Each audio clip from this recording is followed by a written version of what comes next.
So at the start of 2013, UKCEB issued a calling notice to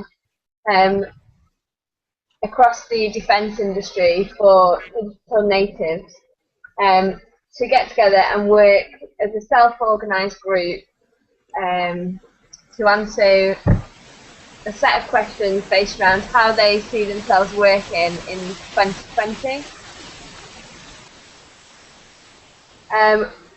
So as a result, I think we spent about 10 weeks working together and answered a couple of questions. How will we collaborate together in the future? And what will help us achieve this vision? This presentation takes the format of a timeline in that we will look at how we work in 2013 and then how we want to work in 2020. And then we'll look at a few tools and technologies that we think can help us get there. It's widely accepted that enterprise social media and digital technology is becoming integral to the way that we do business today. But the defence industry clearly faces a greater difficulty in that everything that they do or adopt must be secure. This presentation acknowledges this limitation, but it does take a largely blue sky approach. We'll pass you over to David now to talk about setting a benchmark for 2013. Hi, I'm just going to talk through the state of play today. So in 2013, where are we from the point of view of collaborative technologies and how we use them? So the first thing we did as a group was we actually sat around the table and we discussed the varying frustrations we had, both internally to our own businesses and when we collaborate with other businesses. So starting internally to our own, lots of people did have access to teleconferencing facilities or WebEx, but often these are quite difficult to set up. They required several steps. If you couldn't get a room, you couldn't get one set up.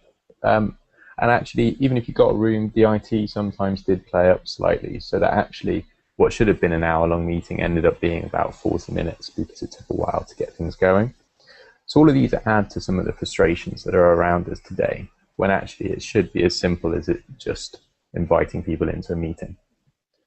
Locally, we also have shared drives, and these have been around for a long time. But one thing that is interesting here is often people will have work-in-progress documents, which would be useful to share with other people in the team that could be working on the same topics, are actually stored locally on their own computers, as opposed to on the shared drive so other people could access them. If you take a step back and you look at this across collaborative industry projects where there might be several different companies involved, they'll all have their own systems. And what we'll end up doing is actually looking at joining those systems. And this will mean that everybody will have to actually log into these systems in order to share work. And you'll probably end up with the same problem, because you'll end up with people having local work on their local drives when it'll only be uploaded to a shared system that other companies can access when it's requested. And all of this logging into separate systems means that you'll have several different passwords, or with extremely secure security policies, such as that password policy you can see on the screen. And a lot of this is governed by a security policy. And it does feel today that that security policy is both unwilling to adapt to modern technology as it comes along, but also it creates an unwillingness to adapt in our own culture, because you can always stop fixing things due to security as an issue. So what we actually did, that was quite a qualitative study. So we actually wanted to look at doing something that was a bit more quantitative. So we sat around and we asked ourselves the questions you can see on the screen. And what we really wanted to gauge was, how open is your access to the internet generally? How open is your company to new technology such as social media that's coming along, and how well do they implement it? How well does your company want to collaborate internally and externally? And also, how well does your company embed new technology. The results are really interesting, and I'll talk around them in a clockwise fashion. So you can see that with an old technology such as the internet, there is an awful lot of access across the defense industries, and it's reasonably good. The things that we can't get access to, blogging websites, that sort of thing. But as we come into the newer technology, social media being the example here, you can see that actually social media access is not prevalent across the defense industry at all. And we are also not working on too many internal social applications across the defense industry. And where we do have them, the uptake is quite low as well. But what's quite interesting about this chart is that if we come around to 6 o'clock and 7 o'clock, we can see that we do want to share and we do want to collaborate, both internally and externally. And yet we're not using the social media, which is a great tool for collaboration, to do this yet. But if we come up to 9 o'clock and 10 o'clock, we are open to trying new technology. So why is this not the case? And you can see that actually, often this is difficult to embed because we don't have very dynamic process modification, meaning that the new technologies we want to bring about are actually quite difficult to get ingrained into our culture. So as we looked at this, that's where we were in 2013. I'll pass back to Rebecca to talk about 2020. Okay, so moving forward then to 2020, we're going to talk about our group visions for working and collaborating within Team Defence 7 years from now. We've created word clouds to demonstrate the sort of things that are involved with our visions. And we'll just draw down onto a few of those to highlight some key points.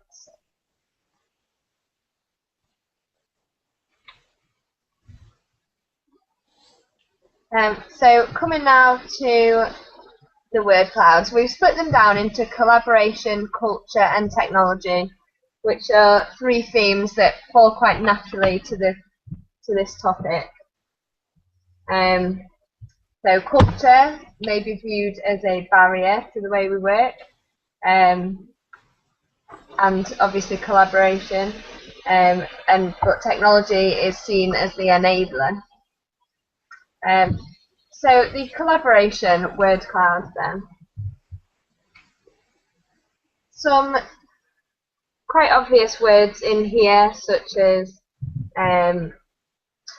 common, task, shared, organisation, but the first word I'm going to draw on is information. And in 2020, information should be easy to locate and access.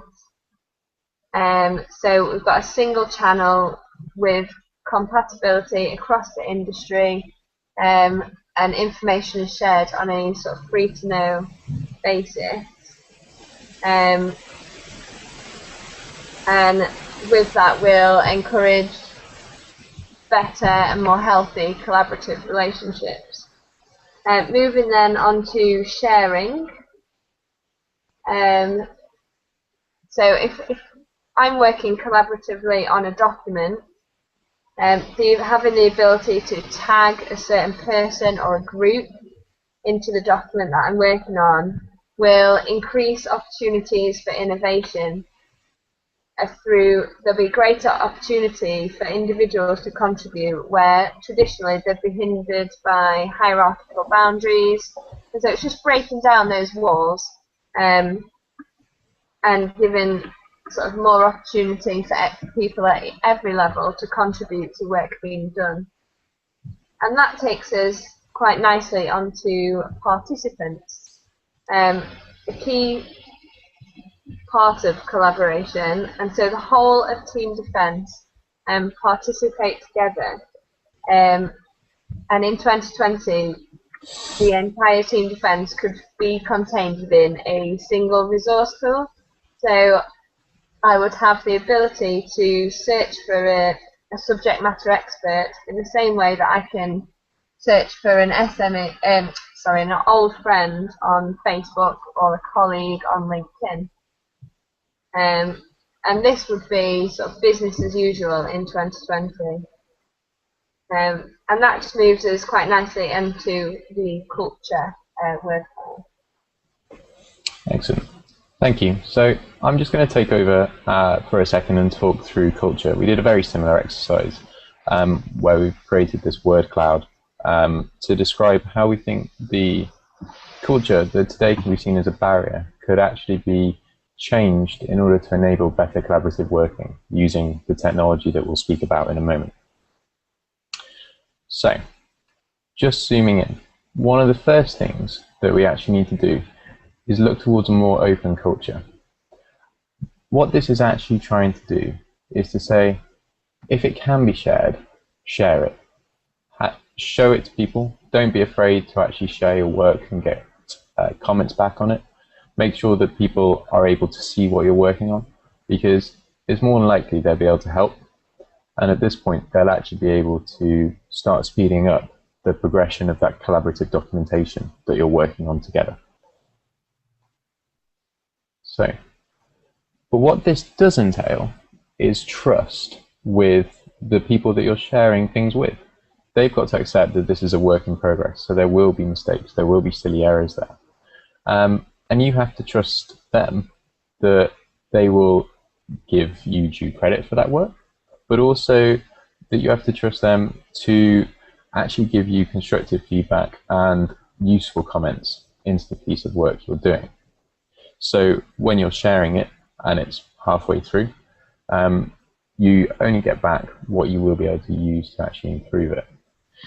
And what this does mean is that on something like a forum, you won't be afraid to actually speak your mind about what someone's idea is. Put a comment on there, very similar to how you would do on Facebook or potentially on YouTube. And you put it out there and it just gets consumed. There's no labeling and no negative feedback that comes from this. Which brings us nicely onto individuals. In this highly collaborative world, where everyone's working on work in progress documents together and where everyone's trusting each other to actually be helpfully critical, then we need to make sure that we actually recognize individuals for the work that they do. So on a forum, someone who comments a lot would get recognized, and actually someone who both delivers on what they say on someone else's idea would also get recognized. And the person who comes up with an idea on a forum might do so as well. The key thing there is that we'll be looking to recognize individuals who are acting well, but as part of a highly collaborative team.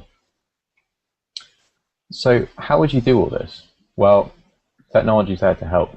So I'll pass over to Jamie to talk about it. Thanks, David. So here you can see the Wordle that we produced, and this is based on a two-page document that we put together, which really was just to flesh out the key points that we wanted to talk about. So the first point that I'd like to pick out is data in the Wordle. Now, data is clearly very important to collaboration as it forms the basis of anything that you want to share. Data can be the data that we create, it's the data that we want to share, and it's also the data that we need to protect. Which brings us nicely onto our second point in the Wordle, which is security. I've lost the Wordle. Sorry, I don't know what happened there. Security. So, in a collaborative environment, we obviously wish to share everything easily, but we also need to do so in a secure manner. So there's various concerns that we need to account for this. So things like who's going to keep hold of the data and where is it going to go? Now these are obviously things that we can't ignore, but we definitely think that coming to the future, the technology will really mature in a way that these concerns can be met. And our final point that we raised was cloud. We really see the cloud being very important to the future of collaboration, and we think that this is going to be the platform that future collaboration will be based on. And obviously the security concerns around that need to be met, and we hope that in 2020 that will come to pass. So this now brings us on to the next section of the presentation, where I'm going to talk a little bit about the technology. So I'll talk about what we looked at in the study and what we want it to look like in the future. Now, we found that collaborating amongst the teams was fairly difficult. There's lots of technology already available which is up to the job, but restrictions in our places of work meant that we were unable to use them in the manner that we wanted to do so. So due to that, a lot of the collaboration that we did had to be done outside of working hours, using our own devices and generally our own internet connections. And for this project, we primarily use Google+, which is a very good collaborative environment and is in fact what we're using to do this presentation today. So looking into the future, the first thing we looked at was cloud. Now, we think things will be hosted not locally but somewhere on the internet. This will aid collaboration, as it means that things are more easily accessible. However, this also has various security concerns associated with it, such as who owns the data, where does it live, and what countries' laws apply to it. How do you ensure it's secure when it's on the internet and not just on a company internet? And we hope that these questions of today are likely to have much clearer answers by 2020. Secondly, we looked at Bring Your Own Device, or BYOD. Now, more and more people are beginning to use personal devices for work, and more companies are having to introduce policies which allow this as a result. Now, this can mean that personal and professional data gets merged together, which has its own security concerns. On the upside, it also means that people are much more widely available, and they have access to professional data and services wherever they are, as long as they have access to the internet at any time of the day. Thirdly, our third point is social networks. Now, social networks can apply to private, locally hosted social networks, and equally to global, publicly available social networks. The former are much easier to control and protect, but are by definition closed off and limit inter-enterprise collaboration. The latter offer much easier collaboration, but at the expense of security issues. The intermediate solution of having something hosted externally but secure enough to limit trust issues would be an ideal situation, an ideal solution for us. And finally, we move to telepresence. Now, this is similar to teleconferencing, but this is more like you're actually sitting in the room with the people you're talking to. Often, not being physically in a meeting room is very disadvantageous as opposed to being there. It's very hard to really get a handle of just who's talking in a teleconference and really who's controlling the situation, and also how people are reacting to what you're saying.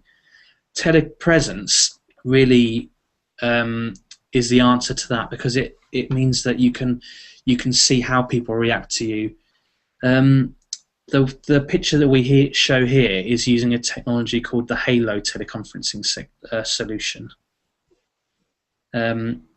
So now that we've looked at the different technologies that we looked at, I'm going to pass you back to David, and he's going to take you through a brief timeline of when we think these would fit into the project lifecycle.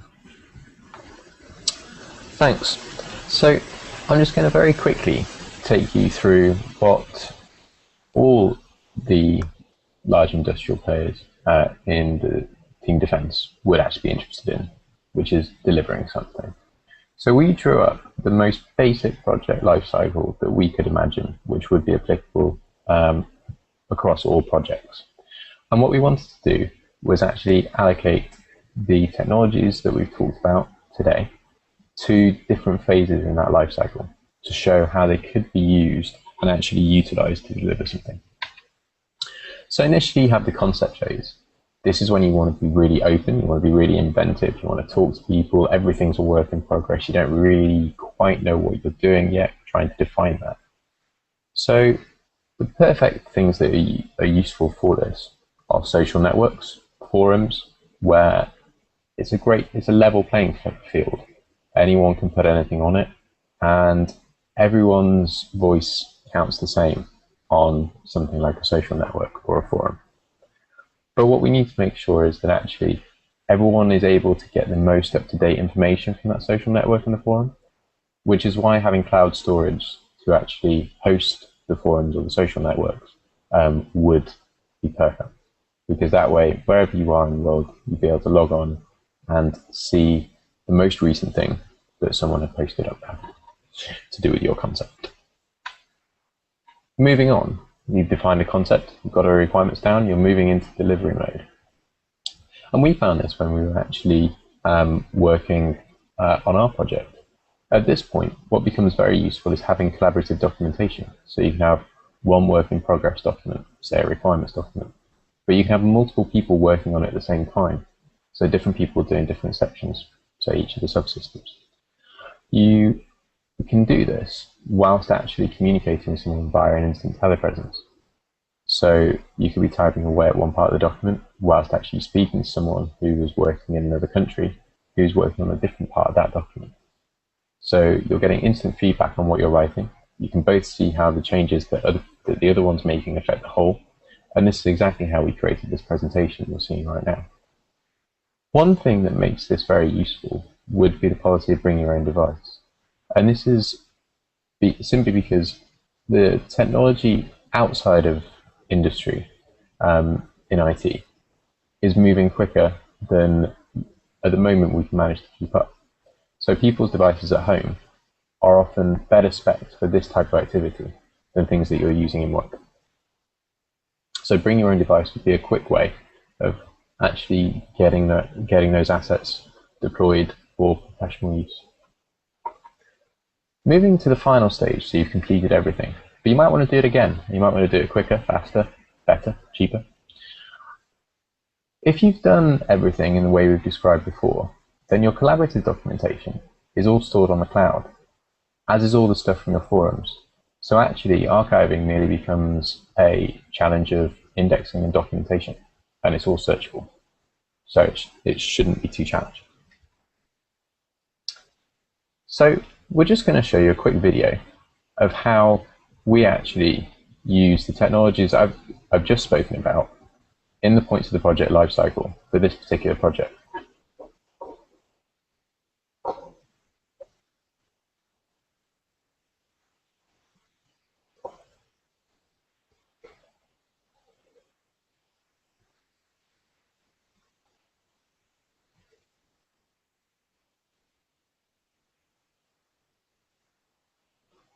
You can see this is mainly using G+, and that's due to ease of access from everybody across all the industries that are taking part.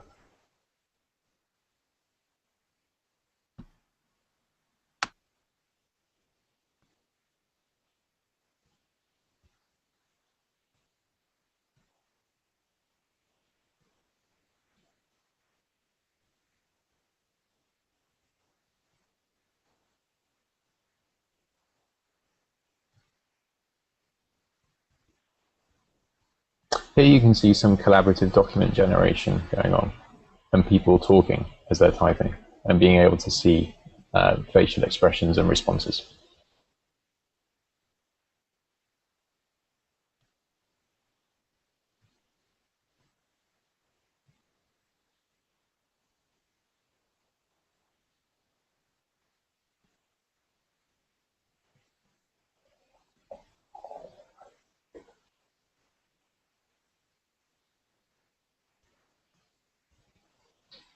And finally, the presentation that you're viewing now in one of its many states as a piece of work in progress.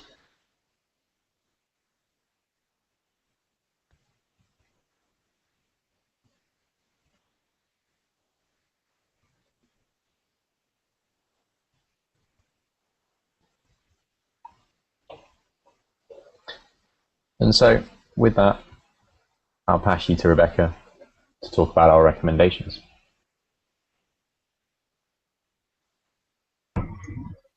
Okay then, so what we found from this study was that actually a lot of technology that already exists is pretty useful in terms of collaboration, being able to work on a document together at the same time And you know, if two people are working on different sections, they can do that. It's a great time saver.